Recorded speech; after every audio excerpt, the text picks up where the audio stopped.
ಪರಿಸರ ಮಾಲಿನ್ಯ ಪೀಠಿಕೆ. ನಾವು ಮತ್ತು ನಮ್ಮ ಸುತ್ತಮುತ್ತಲಿನ ಬೆಟ್ಟ ಗುಡ್ಡ, ಕಲ್ಲು ಮಣ್ಣು, ಮರ ಗಿಡ, ನೀರು, ವಾಯು, ಪ್ರಾಣಿ ಪಕ್ಷಿ, ಚರಾಚರ ವಸ್ತುಗಳನ್ನು ಪರಿಸರ ಎಂದು ಕರೆಯಬಹುದು. ಇಂತಹ ಪರಿಸರ ಮಲಿನವಾಗುವುದು ಪರಿಸರ ಮಾಲಿನ್ಯ ಎಂದು ಕರೆಯಲಾಗಿದೆ. ಪರಿಸರ ಮಾಲಿನ್ಯವಾಗುವುದರಿಂದ ಭೂಮಿಯ ಮೇಲಿನ ಪ್ರತಿಯೊಂದು ಜೀವಿಗೆ ಹಾನಿಕಾರಕವಾಗುತ್ತದೆ. ವಿಷಯ ನಿರೂಪಣೆ.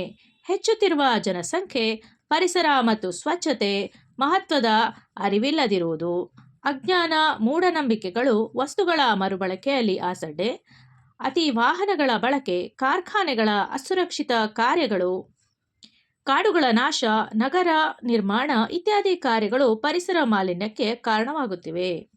ಇಂದಿನ ದಿನಮಾನಗಳಲ್ಲಿ ಪರಿಸರ ಮಾಲಿನ್ಯ ಅತಿಯಾಗಿದ್ದು ಜಾಗತಿಕ ತಾಪಮಾನ ಏರುಪೇರಾಗುತ್ತಿದೆ. ಸರಿಯಾದ ಮಳೆ ಬೆಳೆ ಬರಲು ಸಾಧ್ಯವಾಗುತ್ತಿಲ್ಲ. ಜಲಮಾಲಿನ್ಯ, ವಾಯುಮಾಲಿನ್ಯ, ಭೂಮಾಲಿನ್ಯ, ಶಬ್ದ ಮಾಲಿನ್ಯಗಳು ಉಂಟಾಗುವುದರಿಂದ ಜನರ ಆರೋಗ್ಯದ ಮೇಲೆ ಪರಿಣಾಮ ಉಂಟಾಗಿ ಕಾಯಿಲೆಗಳಿಗೆ ತುತ್ತಾಗುತ್ತಿದ್ದಾರೆ.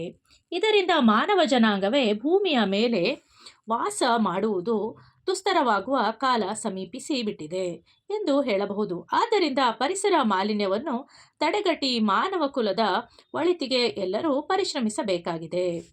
ಪರಿಸರ ಸಂರಕ್ಷಣೆ ಮಾಡುವುದು ಎಲ್ಲರ ಕರ್ತವ್ಯವಾಗಬೇಕು. ಪ್ರತಿಯೊಬ್ಬರಲ್ಲೂ ಪರಿಸರದ ಕಾಳಜಿಯ ಬಗ್ಗೆ ಅರಿವು ಮೂಡಿಸುವ ಯೋಜನೆ ಆಗಬೇಕು.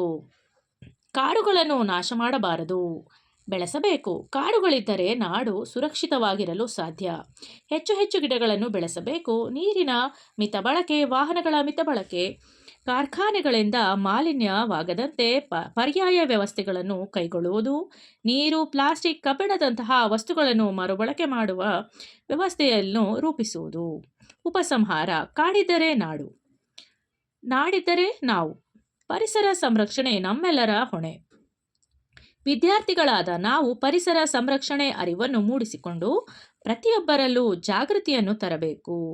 ಮೊದಲು ನಮ್ಮ ಸುತ್ತಮುತ್ತ ಮನೆ, ಶಾಲೆ, ಕಾಲೇಜು, ಗ್ರಾಮಗಳಲ್ಲಿ ಹೆಚ್ಚಿನ ಗಿಡಗಳನ್ನು ನೆಟ್ಟು ಬೆಳೆಸಬೇಕು. ಇತರರಿಗೂ ಬೆಳೆಸಲು ಪ್ರೇರಣೆಯಾಗಬೇಕು. ಅಂದಾಗ ಪರಿಸರ ಉಳಿಯಲು ಬೆಳೆಯಲು ಸಾಧ್ಯವಾಗುತ್ತದೆ ಎಂಬುದೇ ನಮ್ಮೆಲ್ಲರ ಆಶಯವಾಗಬೇಕಿದೆ. ಮನೆಗೊಂದು ಮಗು, ಮಗುವಿಗೊಂದು ಮರ.